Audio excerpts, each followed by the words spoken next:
Hello बच्चों, स्वागत है आपका अपने चैनल तैयारी जीत में। आज हम देखने वाले हैं अर्धवार्षिक मूल्यांकन 2023-24 विषय सामाजिक विज्ञान हिंदी माध्यम कक्षा 8वीं का रियल पेपर। यहाँ पर सेट बी, इसका पूर्णांक आपका 60 नंबर का होने वाला है और समय अवधि आपको 2.5 घंटे की मिलने वाली है। ये आपका 100% यहाँ पर रियल पेपर होने वाला है, तो आपको अच्छे से कंप्लीट करके जाना है इसको। और यदि चैनल पर पहली बार आए तो चैनल को सब्सक्राइब कर लीजिए, जिससे कि आपको आगे इसी प्रकार की वीडियो मिल सकें।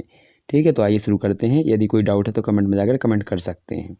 तो देखिए यहाँ पर क्या लिखा हुआ है। आपका पहला प्रश्न दिया गया है। यहाँ पर 1 से लेकर 5 तक के आपके सही विकल्प प्रश्न होने वाले हैं। तो आइए प्रश्न यहाँ से देखना स्टार्ट करते हैं। तो पहला प्रश्न हमारा क्या दिया गया है, तो यहाँ पर ये रहा हमारा पहला प्रश्न। तो यहाँ पर लिखा हुआ है सन 1765 में किस गवर्नर ने मुगल बादशाह से बिहार व उड़ीसा की दीवानी प्राप्त की। ऑप्शन दिए गए हैं आपके ये 4। तो इनमें से जो आपका सही हो जाएगा वो ऑप्शन नंबर पहला हो जाएगा, रॉबर्ट क्लाइव ने। इसके बाद दूसरा प्रश्न दिया है, भारत में लोकसभा में सत्ताधारी दल का मुखिया होता है। ऑप्शन दिए गए हैं, लोकसभा अध्यक्ष, प्रधानमंत्री, उपराष्ट्रपति या फिर मुख्यमंत्री। तो इसका सही हो जाएगा आपका प्रधानमंत्री। तीसरा प्रश्न दिया है, इतिहास में विकास का युग कहा जाता है। तो ऑप्शन आपके दिए गए हैं यहाँ पर, तो इनको देखिए क्या क्या लिखे हैं। तो आपका है प्राचीन काल को, मध्यकाल को, आधुनिक काल को और उपयुक्त सभी। तो इसका सही हो जाएगा आपका आधुनिक काल को। संविधान के अनुसार सरकार का अंग नहीं है। ऑप्शन है विधायिका, न्यायपालिका, मीडिया या फिर कार्यपालिका। तो इसका सही हो जाएगा आपका ऑप्शन नंबर सी, यानी मीडिया नहीं है। इसके बाद अगला है आपका लास्ट क्वेश्चन। तो यहाँ पर लिखा है, सर्वप्रथम किस विदेशी यात्री द्वारा भारत के समुद्री मार्ग का पता लगाया गया था। ऑप्शन है आपका Columbus, Vasco da Gama, William Hawkins या फिर आपका मार्को पोलो। तो इसका हो जाएगा आपका ऑप्शन सही, आपका option number B, Vasco da Gama. इसके बाद अगला क्वेश्चन देखेंगे यहाँ पर। तो अगला क्वेश्चन हमारा दिया है रिक्त स्थान 6 से लेकर 10 तक। तो इसको देखेंगे। तो यहाँ पर छठवां दिया है, भारत में धान यानी चावल की फसल ऋतु में बोई जाती है। तो किस ऋतु में बोई जाती है, तो यहाँ पर भरेंगे आप वर्षा ऋतु में। तो इसमें भर लेंगे वर्षा। इसके बाद लिखा है, लोकसभा में कुल सदस्य निर्वाचित किए जाते हैं। तो यहाँ पर लिखेंगे आप 543। कितने लिखेंगे, 543। ठीक है, तो यहाँ पर आंसर लिख लीजिएगा। इनके आंसर मैं आगे भी दिखा दूंगा आपको। इसके बाद अगला है आपका 8वां, वे संसाधन जिनका सीमित भंडारण है कहलाते हैं। तो इसका लिखेंगे अनवीनीकरण।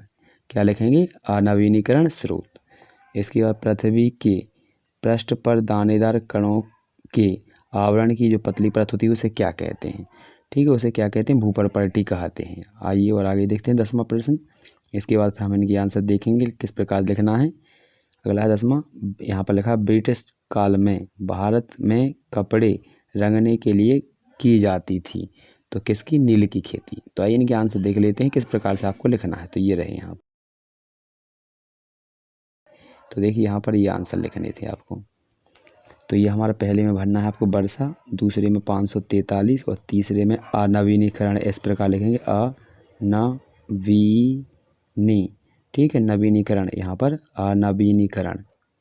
तो आंसर यहाँ पर आपको दिख रहा होगा, अनवीनीकरण। तो यहाँ पर आंसर ये है। इसके बाद आपका इसका दिया है मृदा और इसमें। ठीक है, तो यहाँ पर अच्छे से हो जाएगा आपका। ये आंसर आपके हो चुके हैं सभी के निके, तो आपको कर लेना है। तो देखिए यहाँ पर अगला क्वेश्चन देख लेते हैं क्या लिखा हुआ है। 11वां दिया है क्वेश्चन, भारत में जनगणना कितने वर्षों के अंतराल पर होती है। तो आपको ये ध्यान रखना है 5 वर्षों। यहाँ पर कितने, 10 वर्षों की, सॉरी फ्रेंड, 10 वर्षों के अंतराल, प्रत्येक वर्ष 10 वर्षों के। जिनके भी आंसर देखते हैं हम, ये 12वें का, 13वें का और 14वें का। तो देखिए ये रहे इनके आंसर। तो अच्छे से इनको भी कर लीजिएगा। 14वें के बाद ये रहा आपका 15वां क्वेश्चन और ये रहा 16वां। तो आइए इनके भी आंसर दिखा लेते हैं आपको। ये रहा, तो ये रहा हमारा प्रश्न नंबर 11वें का आंसर। प्रत्येक 10 वर्ष पर, कितने पर, प्रत्येक 10 वर्ष बाद होती है आपकी। तो यहाँ पर बाद लिख लीजिएगा, प्रत्येक 10 वर्ष बाद। इसके बाद लिखा है 12वां क्वेश्चन, संसाधन के 2 प्रकार होते हैं। कौन सा, एक प्राकृतिक संसाधन और दूसरी मानव निर्मित संसाधन, या जिन्हें हम कृत्रिम संसाधन भी कहते हैं। इसके बाद 13वां क्वेश्चन है आपका। तो ये हो जाएगा हुगली नदी। कौन सी हो जाएगी, हुगली। ये छोटा ऊ की मात्रा लगी हुई है यहाँ पर, हुगली नदी। इसके बाद 14वें का आपका डॉक्टर भीमराव अम्बेडकर। इसके बाद आपका अगला है यहाँ पर 15वां क्वेश्चन दिया गया था। तो वोट डालने या वोटों की गिनती करने के लिए। इसके बाद 16वां प्रश्न है उत्तर पूर्वी भारत, ये आंसर है इनकी। इसके बाद हम अगला क्वेश्चन देखते हैं 17वां। तो ये रहा क्वेश्चन नंबर 17 है। तो देखिए 17 में क्या लिखा हुआ है आपका। तो अभिलेखागार से आपका क्या आशय है, से क्या आशय है, प्रौद्योगिकी से आप क्या समझते हैं, वो 2 उदाहरण देना है। ब्रिटिश काल में महाभियोग से आप क्या आशय था। इसके बाद किस गवर्नर पर महाभियोग लगाया गया था।